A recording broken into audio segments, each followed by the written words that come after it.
이 아침에 주시는 하나님의 말씀은 잠언 25장 23절로 28절까지의 말씀입니다. 잠언 25장 23절로 28절까지의 말씀 찾으셨으면 함께 한 목소리로 봉독하도록 하겠습니다. 북풍이 비를 일으킴같이 참소하는 혀는 사람의 얼굴에 분을 일으키느니라. 다투는 여인과 함께 큰 집에서 사는 것보다 움막에서 혼자 사는 것이 나으니라. 먼 땅에서 오는 좋은 기별은 목마른 사람에게 냉수와 같으니라. 의인이 악인 앞에 굴복하는 것은 우물이 흐려짐과 샘이 더러워짐과 같으니라. 꿀을 많이 먹는 것이 좋지 못하고 자기의 영예를 구하는 것이 헛되니라. 자기의 마음을 제어하지 아니하는 자는 성읍이 무너지고 성벽이 없는 것과 같으니라. 아멘. 오늘은 잠언의 75번째 시간으로 함께 사는 기쁨의 회복이라는 제목으로 은혜의 말씀을 함께 나누고자 합니다. 성도 여러분, 사람은 하나님의 형상대로 지음을 받았습니다.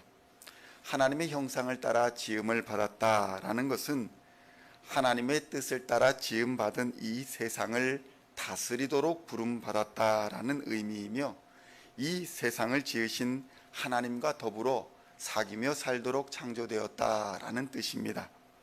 성도 여러분, 우리 하나님으로부터 세상을 다스리며 하나님과 또한 다른 사람들과 더불어 평화를 누리며 사랑하며 사귀며 살도록 창조된 것이 바로 우리라는 것을 우리는 기억해야 합니다.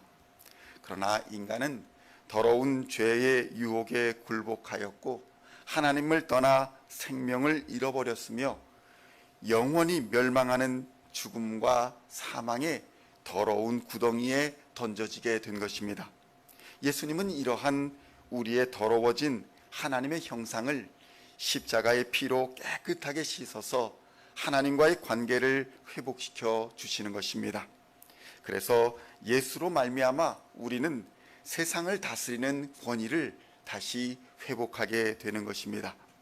그러므로 예수 안에 있는 사람들은 더 이상 세상의 권세를 두려워할 것이 아니라 오히려 말씀과 기도와 권세와 능력으로 세상을 다스리는 이런 사람이 되어야 하는 것입니다.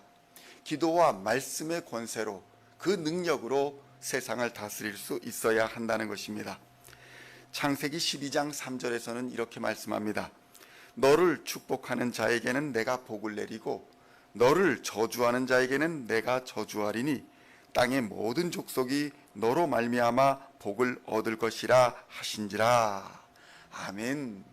이 말씀은 하나님께서 아브라함에게 약속하신 약속입니다. 이 약속은 오늘날 예수를 그리스도로 믿어 하나님의 자녀가 된 모든 사람들에게도 동일하게 주어지는 약속인 것입니다. 갈라디아서 3장 13절로 14절까지의 말씀을 보면 그리스도께서 우리를 위하여 저주를 받은 바 되사 율법의 저주에서 우리를 속량하셨으니 기록된 바 나무에 달린 자마다 저주 아래에 있는 자라 하였음이라. 이는 그리스도 예수 안에서 아브라함의 복이 이방인에게 미치게 하고 또 우리로 하여금 믿음으로 말미암아 성령의 약속을 받게 하려 함이라 라고 말씀합니다. 성경은 분명하게 예수 그리스도 안에서 율법의 저주가 풀리게 되며 그로 인해 아브라함이 받은 축복이 이방인에게도 미치게 된다고 분명히 말씀하고 있는 것입니다. 갈라디아서 3장 16절에서는 이렇게 말씀합니다. 이 약속들은 아브라함과 그 자손에게 말씀하신 것인데 여럿을 가리켜 그 자손들이라 하지 아니하시고 오직 한 사람을 가리켜 네 자손이라 하셨으니 곧 그리스도라. 아멘. 이 성경의 모든 예언과 약속은 오직 그리스도 예수를 향해 있다고 바울은 말하고 있는 것입니다. 성도 여러분, 우리가 그리스도 예수 안에 있다는 것은 하나님의 권세와 하나님의 능력 안에 있다는 것을 의미합니다. 이 말의 의미는 여러분을 축복하는 자는 하나님이 축복하시고 여러분을 저주하는 자는 하나님이 저주하신다는 뜻입니다. 그러므로 우리는 우리 그리스도인들을 향해, 형제와 자매들을 향해 저주하지 말아야 합니다. 특별히 가족을 향해 저주하는 말을 하지 말아야 하며 오히려 그들을 축복하기를 더욱 힘써야 하는 것입니다. 오늘의 본문을 보면 하나님의 은혜와 섭리 가운데에 부부의 연을 맺은 부부의 비극을 말씀하고 있습니다. 서로 사랑하고 또 서로 행복하기 위해서 결혼했지만 다툼과 분쟁으로 인해 지옥이 된 가정입니다. 잠언 25장 24절에서는 이렇게 말씀합니다. 다투는 여인과 함께 큰 집에서 사는 것보다 움막에서 혼자 사는 것이 낫다. 성도 여러분, 그런데 이들은 왜 이렇게 되었을까요? 잠언을 잘 읽어 나가다 보면 한 가지 힌트를 얻게 되는 것입니다. 잠언은 계속해서 말에 대하여 실수하지 말 것을 권면하고 있고 또 분노하여서 다툼을 일으키지 말라고 권면하고 있습니다. 이것을 잘 연결해 보면 말로 인해 분노를 일으키게 되고 이로 인해 분노가 폭발하여 다툼과 분쟁이 된다는 것을 성경이 경고하는 것입니다. 그래서 23절에서는 이렇게 말씀하고 있습니다. 북풍이 비를 일으킴같이 참소하는 혀는 사람의 얼굴에 분을 일으킨다. 성도 여러분, 우리는 이미 이전에 묵상한 잠언의 말씀들을 통해서 유순한 대답, 부드러운 말은 분노를 쉬게 하여도 과격한 말은 분노를 일으킨다는 것을 알게 되었습니다. 이미 잠언 15장 18절의 말씀을 보면 분을 쉽게 내면 다툼이 필연적으로 따라오지만 분노하는 것을 더디하면 시비를 그치게 한다고 권면하고 있는 것을 발견하게 되는 것입니다. 여기서 노하기를 더디한다라는 말은 분노 가운데에 우리의 말과 입을 다물고 더디게 말해야 한다는 것을 의미합니다. 누구나 화가 났을 때에 성급한 마음에 말이 먼저 앞서게 되면 과격한 단어를 사용하게 되고 상대방에게 상처를 주는 말을 생각 없이 하게 되는 것입니다. 잠언 15장 4절에서는 이렇게 말합니다. 온순한 혀는 곧 생명나무이지만 패역한 혀는 마음을 상하게 한다고 경고하는 것입니다. 그러므로 성도 여러분, 진정으로 함께 살아가는 기쁨을 누리기를 원하신다면 화를 급하게 내지 말아야 하는 것입니다. 또 화가 났다고 함부로 말해서는 더욱 안 될 것입니다. 이러한 다툼과 분쟁은 사랑하는 아내와 큰 집에서 기쁨 가운데 살 수 있는 기회를 차버리고 움막에서 혼자 사는 것이 차라리 행복하다 느낄 정도의 비극이 되는 것입니다. 그러나 아직 기회는 있습니다.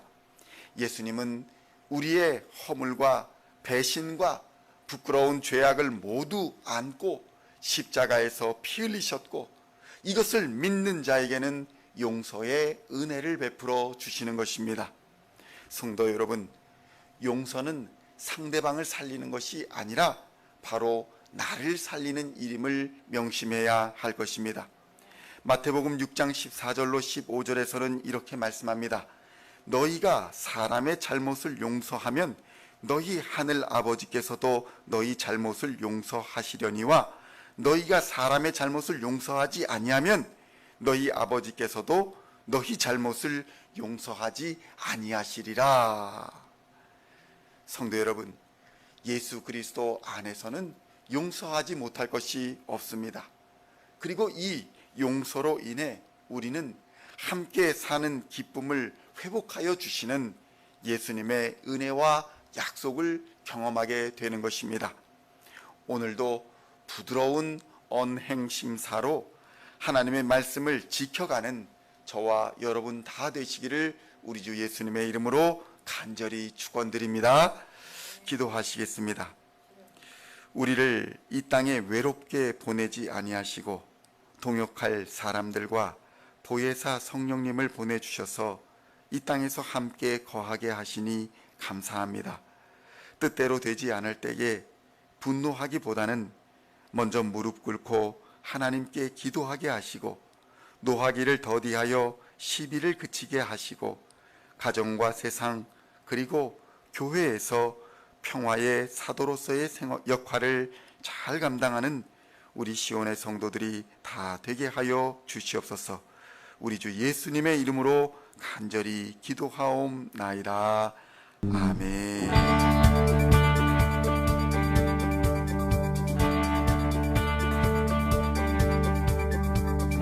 Singing songs of thy praise, we are coming to you, dancing before